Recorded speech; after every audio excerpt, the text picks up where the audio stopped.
12h Assane maa ngi lay nuyu di la ziar. ma lay fay Fatou te retrouvé waat waaw nag sa week-end. waaw ça va, ça s'est bien passé. ñu xaw nañ noppalu tuuti. tuuti noonu baax na. à part xew yeeg yooyu. mais ñu ngi lay ziar bu baax a baax di ziar ñiy seetaan. surtout xalil bi nekk ci xarale bi.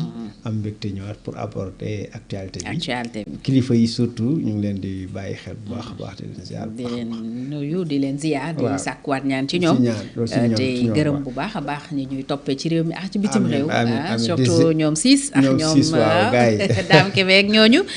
professeur Kébé. Kébé oui. non donc Serigne Moustapha Bassirou Lo. professeur Wele. professeur Mamadou Wele inspecteur. inspecteur Mamadou Wele. inspecteur ak Dame Kébé ak ñoom moom aussi ñëpp ñu koy ziar. Ibrahima Pleya notre super fan. soxna Maada ba yéen ñëpp ñu ngi leen di ziar. di leen ziar ñu demoon ziar ba aussi démb. waaw ziar général waaw. ñoom aussi. c'est ça ziar ñëpp. di ziar kilifa itam di leen ñaanal. waaw yàlla yàggal seen taxawaay. guddal seen fan lool te mu ànd ak wér. alors Assane actualité réew mi comme niñ ko tàmmee def. moom la ñuy waxtaanee ci jotaay bi. fi mu ne li tubaab naan le sujet qui est sur toutes les lèvres mooy incident protocolaire bi am Koumpentoum. préfet yegg si ñaari député yi nekkoon ci tribune officielle bi jóguñu ba mu mujjee ci intervention wu gendarme yi leen obligé à ce que peut-être ñu jóg pour respecter l'autorité bi nga xam ne moom la madame le préfet di incarné wala la préfète. lan la ñu war a jàng ci mbir moomu Assane.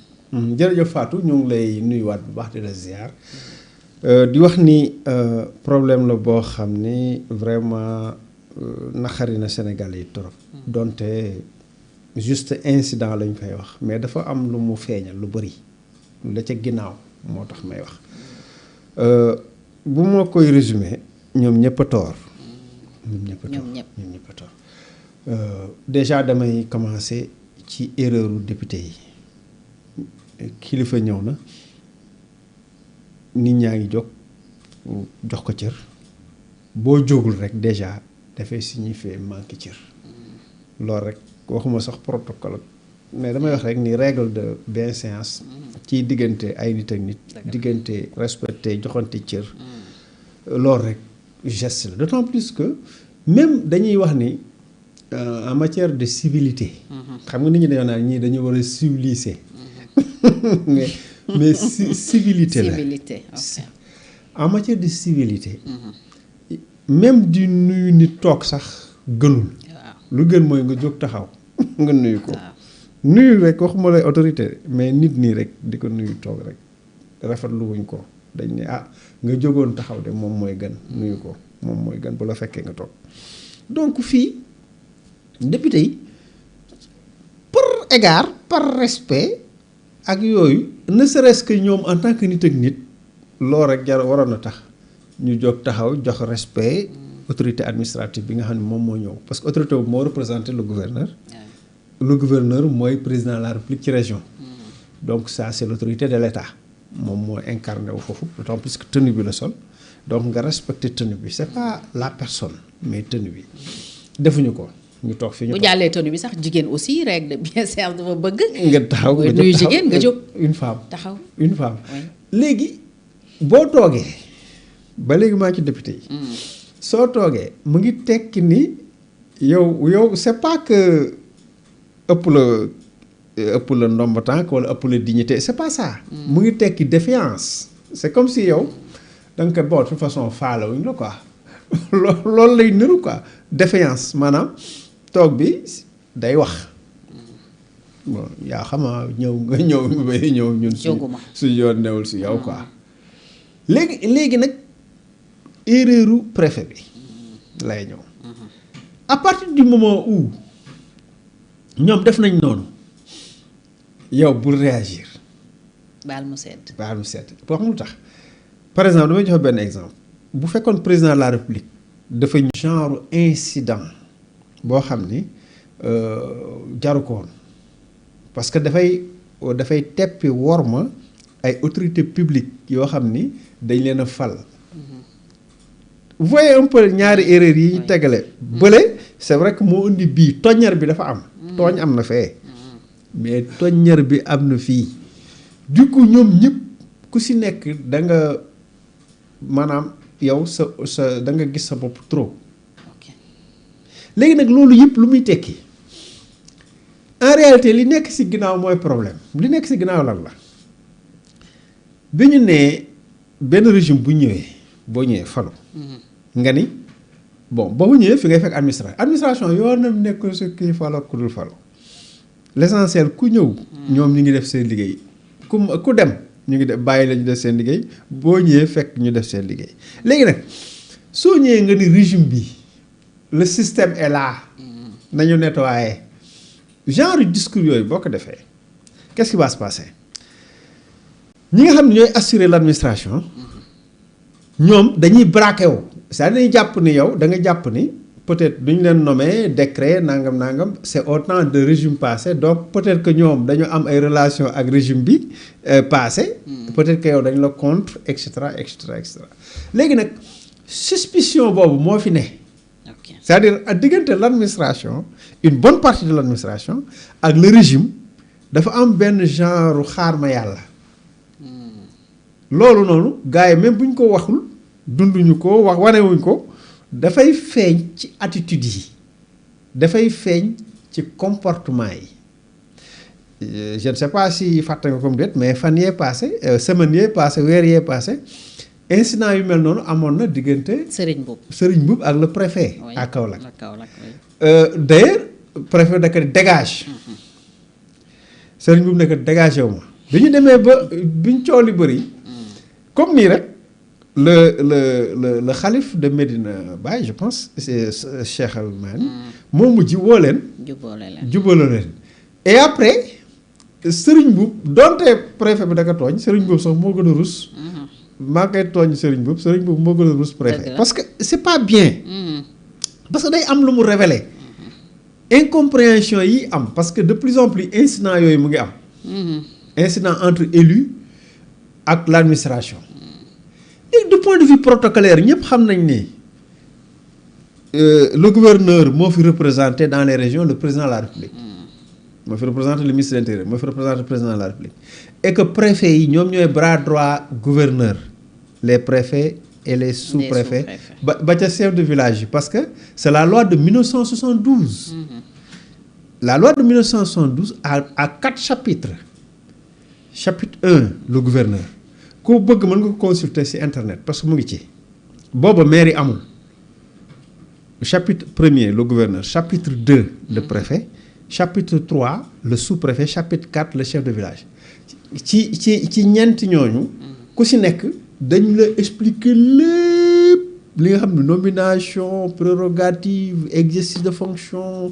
cessation entrée en fonction qualité capacité tout est réglé c'est-à-dire que boo duggee sur la loi de 1972 di nga am réponse yi nga bëgg yëpp à ces questions parce que avec cette loi il y a un décret aussi il y a un décret d'application et donc qui règle l'ordre protocolaire parce que ñoom ay autorité lañ dans les régions loolu ñun kenn weddiwu ko donc autorité bu mën doon nga nekk autorité locale wala nga nekk autorité traditionnelle wala autorité étrangère ambassadeur wala yooyu il y a un respect mais bu dul loolu ci côté protocolaire bi ci wàllu xam nañ ni ci wàllu nit ak nit rek les députés bi ñu toogee dañu défier dafa mel dañoo def défiance maanaam dañoo xam ni yow sa autorité bon ñun tamit ay autorité lañu wala bon de toute façon yaa ngi nag léegi nag au-delà de malaise boobu am ci régime bi ak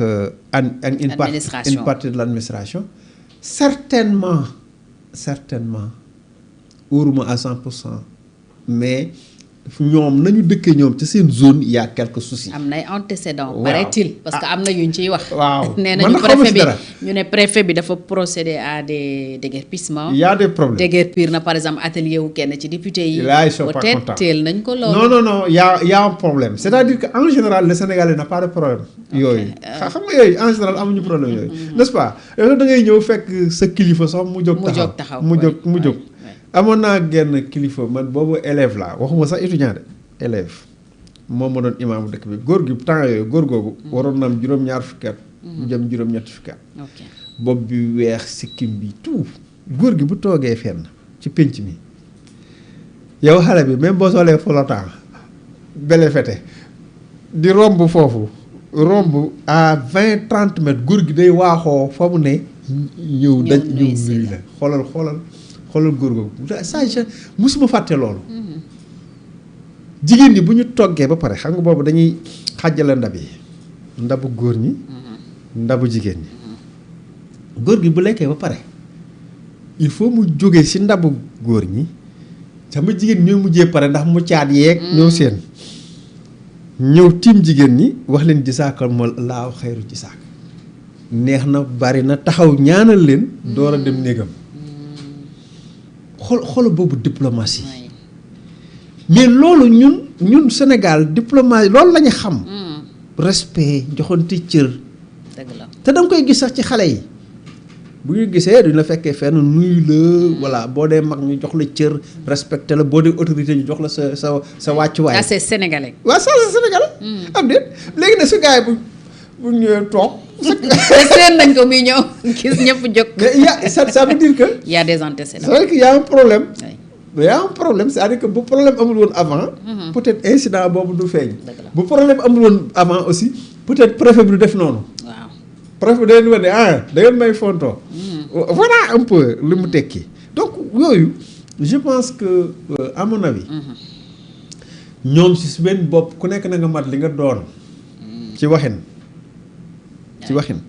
maanaam man bu ma ñëwee bu la neexee nuyu ma bu la neexee bu ma nuyu bu ma neexee bu ma la joxee loxo bul fay mais je prends acte gis nga bu doon président de la République il prend acte parce que xam na ña fa ne bu demee on lui fait un rapport xam na yow yaay kan xam na yow ëllëg si biir mën ngeen daje faneen donc il faut pas se presser. ba problème bu am préfet daa defante kon. daa defante kay. te warul garsa bi moo continuer fépp garsa bi moo ñuy bëgg rek garsa partout. moo ñuy bëgg rek garsa bi la. moom la def. en réalité. bon noonu la. man dama won leen sama. gendarme commandant n'ose pas. comme le commandant n'ose pas. préfet jox ko ordre mu désobéir. insubordination. alors boobaa moom aussi mu commencé am problème. vous voyez li mu nar a indi yëpp. waaw ñëpp a nar a am problème à la fin. waaw ñëpp ay am donte nag amoon nañ dans l'histoire du Sénégal ay histoire ak ñoom Alfred Diallo le général Alfred Diallo temps yi coup d'état yi ñu doon wax entre Senghor Mamadou Dia donte coup d'état amu ci. ak tentative déstabilisation yi amoon ci réew mi ak la fédération du Mali Modibo Keïta moo doon le président de la fédération du Mali il paraît que jox na ordre d'arrestation des leaders du Sénégal bi confédération bi tase bi fédération bi tase parce que fédération la doon confédération Gambie la ñu amaloon confédération mais Mali c'était une fédération c'est-à-dire que benn état la woon en fait donc il y avait un président de la République qui est Modibo Keïta mu ni lay arrêté leen ñoom Senghor ak ñooñu le commandant de la gendarmerie a refusé. Il paraît que c'est un Français. Dañu l'ordre est illégal. Bon dund nañ yooyu ci histoire du Sénégal. ak ñiy gëstu historiens yi nous diront. aussi le général Alfred Diallo joué na ci rôle ci sécuriser un peu Senghor. bi problème amee aussi en 62.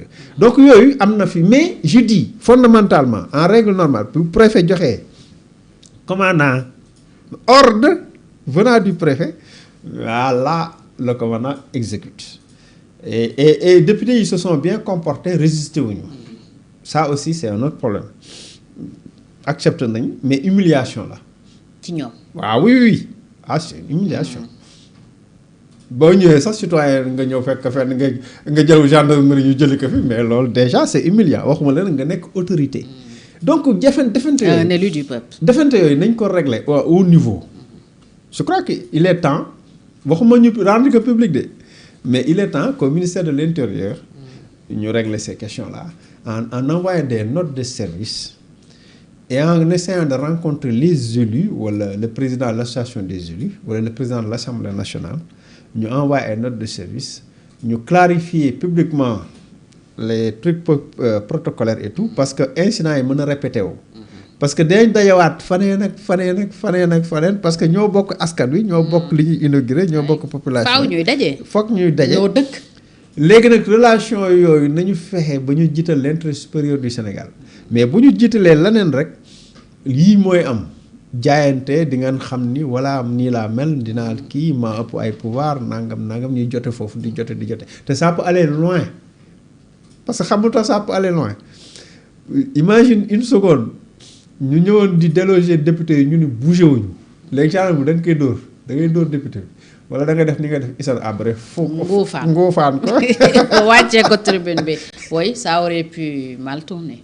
voilà am na député yu dëgër bopp yoo xam ne ay saaba lañ duñ la bouger maître ñun am na ñoom doon nekk duñu jóg bougé ma tu fais quoi tu ab ou bien nga chaîne leen flagrant délit désobéissance voyez un peu parce que déjà am na polémique ci waroon nañoo jóg ak waruñu jóg si mooy loolu c'est-à-dire que heureusement ñoom bi ñu defee seen erreur de départ au moins continuer wuñu désobéissance accepté nañu pour mu sedd pour jàmm mujj ci ñu jóg dem mais am na doon demee du ñu jóg te là ça allait créer des problèmes graves plus graves encore dégg li ma la président buñ ko defoon noonu du wax président def nañ ko fi lu karo yaa ngi fàttali ko ay temps mu ñëw fenn gars yi di waxtaan seen waxtaan.